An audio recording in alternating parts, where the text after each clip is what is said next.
રાધનપુર તાલુકાના મેમદાવાદ ગામ ખાતે બ્રહ્માણી માતાજી, ગોગા મહારાજ અને ઠાકર મહારાજનો ત્રિદિવસીય ભવ્ય પ્રાણ પ્રતિષ્ઠા મહોત્સવ મેમદાવાદિયા પરિવાર દ્વારા યોજાયો।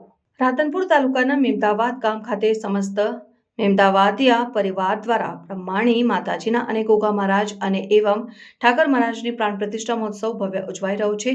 ચૈત્ર સુદ 14 મંગળવારથી ચૈત્ર સુદ 6 ગુરુવાર સુધી તારીખ 1 એપ્રિલ 2025 થી 3 એપ્રિલ 2025 સુધી પાટણ જિલ્લાના રાધનપુર તાલુકાના મેમદાવાદ ગામ ખાતે મેમદાવાદિયા પરિવાર દ્વારા આ પ્રસંગે મોટી સંખ્યામાં સાધુ સંતો, રાજકીય અગ્રણીઓ ઉપસ્થિત રહ્યા હતા, જેમાં રાધનપુર વિધાનસભાના ધારાસભ્ય લવિંગજી સોલંકી અને વાવના ધારાસભ્ય સ્વરૂપજી ઠાકોર અને ડોક્ટર ગોવિંદજી ઠાકોર અને બંધ વડ જગ્યાના મહંત સંજીવની દાસ બાપુ અને રાધનપુર નગર સેવક રમેશજી કેશાજી ઠાકોર અને પૂર્વ તાલુકા પંચાયત પ્રમુખ દિનેશભાઈ ઠાકોર અને ભાવાજી ઠાકોર અને ખેતાજી ઠાકોર અને ઠાકોર સેનાનાજી પ્રમુખ રામાજી ઠાકોર અને લીલાધરભાઈ ફૌજી અને પ્રહલાદભાઈ લેબોરેટરી અને હમીરજી ઠાકોર અને રાધનપુર તાલુકા ભાજપ પ્રમુખ અજીતસિંહ પરમાર, બનાસ બેંકના વાઇસ ચેરમેન કેશુભા પરમાર અને ભુજાભાઈ આહિર અને અન્ય મહાનુભાવોની ઉપસ્થિતિની અંદર ભવ્ય શોભાયાત્રા સાથે ભવ્ય પ્રાણ પ્રતિષ્ઠા મહોત્સવ, ભજન અને ભોજન સાથે ભવ્ય કાર્યક્રમ યોજાયો। મેમદાવાદ ગામના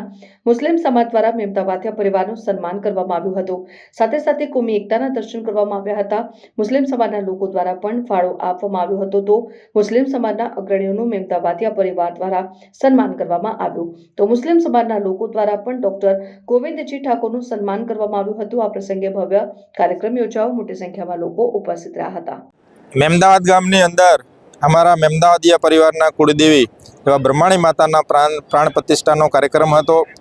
આ કાર્યક્રમની અંદર સમગ્ર ગામજનો તેમજ આજુબાજુથી ખૂબ જ મોટી સંખ્યામાં આગેવાનો, વડીલો પધાર્યા। ધારાસભ્ય શ્રી લવિંગજી સાહેબ પણ પધાર્યા, ધારાસભ્ય શ્રી સ્વરૂપજી સાહેબ પણ પધાર્યા। આ તમામ પધારેલા મહેમાનોનું હું હાર્દિક સ્વાગત કરું છું। સાથે સમગ્ર ગામજનોનો ખૂબ આભાર માનું છું કે અમારો માતાજીનો પ્રાણ પ્રતિષ્ઠાનો કાર્યક્રમ ખૂબ સારી રીતે રંગે ચંગે ખૂબ સાથ સહકાર આપીને અમારા માતાજીનો પ્રસંગ ખૂબ સારી રીતે પાર પાડ્યો છે, પ્રસંગ અમારો સુધાર્યો છે। એટલે પધારેલા સમગ્ર મહેમાનોનો, ગામજનોનો, મેમદાવાદિયા પરિવાર વતીથી ખૂબ આભાર માનું છું। સાથે મા બ્રહ્માણી સૌને આરોગ્ય સારું રાખે અને શક્તિ આપે એવી માતાજીને પણ પ્રાર્થના કરું છું। ખરેખર મેમદાવાદ તો અદ્ભુત ગામ છે, જ્યાં સંપૂર્ણ સમાજ, સંપૂર્ણ વર્ગ, સંપૂર્ણ ધર્મ સાથે એક સાથે જોડાયેલો છે અને એક સમરસ ગામ છે, એક ધર્મ સંભાવ ગામ છે। એમાં બ્રહ્માણી માતાનું પ્રાણ પ્રતિષ્ઠા, ગોગા મહારાજનો, ઠાકર ભગવાનનો એક ગામમાં અદ્ભુત અનેરો છે કે સંપૂર્ણ 18 આલમ એક સાથે છે। આજે સાથે એક ટૂંકમાં એક સૂચના આપી છે, એવી છે કે ભારતની સરકાર હાલ મોદીજીના દેખરેખમાં ખૂબ સુંદર વિકાસ કરી રહ્યો છે। વર્તમાનમાં એક પ્રશ્ન છે વક્ફ બોર્ડનો, જે ખૂબ પ્રયાસ કરી રહ્યા છે મોદી સાહેબ। એના ઉદ્દેશ્ય માત્ર ને માત્ર જે પછાત વર્ગના મુસ્લિમ સમાજ છે એમના માટે વિચારના છે, જેમાં એ લોકોનો પણ સમાવેશ પણ થાય, તો એના માટે આ સંપૂર્ણ સમાજ એ વક્ફ બોર્ડને સમર્થન કરવું જોઈએ, ના કે વિરોધ કરવો જોઈએ, એવા સુંદર શુભ સંદેશ અને નિવેદન પણ છે। જય શ્રી રામ। આજે મેમદાવાદ ગામે જે મેમદાવાદ ડૉક્ટર ગોવિંદજી પરિવાર અને આખા સમગ્ર ગામ દ્વારા જે પ્રતિષ્ઠાનો કાર્યક્રમ, એમાં અમને આમંત્રણ મળ્યું હતું અને એના અમે પણ સહભાગી બની અને માના પણ આશીર્વાદ લીધા અને જે લોકોએ અમારું સ્વાગત કર્યું એમનો પણ ખૂબ આભાર।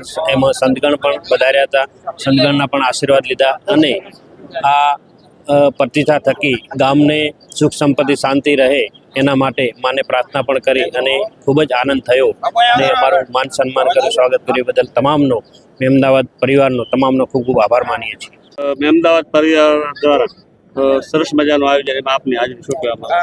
બહુ ખૂબ જ આજે આનંદની વાત છે કે ડૉક્ટર ગોવિંદજી અને મેમદાવાદિયા પરિવાર તરફથી આજે માં બ્રહ્માણી, ગોગા મહારાજ અને ઠાકર ધણીની પ્રાણ પ્રતિષ્ઠા નિમિત્તે અહીંયા બંધવડથી જે ક્રાંતિકારી સંત મહાપુરુષ સંજીવની દાસ બાપુની હાજરી, બીજા અન્ય સંતોની હાજરી, બીજા અન્ય દરેક સમાજના આગેવાનો, અને એથી આનંદની વાત એ છે કે મુસ્લિમ સમાજના બિરાદરોએ પણ આવીને અહીંયા હાજરી આપી છે, દરેકનું સ્વાગત, સન્માન કર્યું છે, અમારા સન્માન કર્યા છે, એટલે અમે ખૂબ રાજીપો અમારા થયો છે અને આખા આ ગામને ને આ પરિવારને ને આ વિસ્તારને ને પ્રાર્થના કરી કે માં અમને એ સુખી તંદુરસ્ત રાખજે, જેથી કરીને અમે માં તારા ગુણલા હંમેશા ગાતા રહીએ એવી શુભકામના અને મહેમદાવાદ પરિવારને પણ ખૂબ ખૂબ શુભકામના આપીએ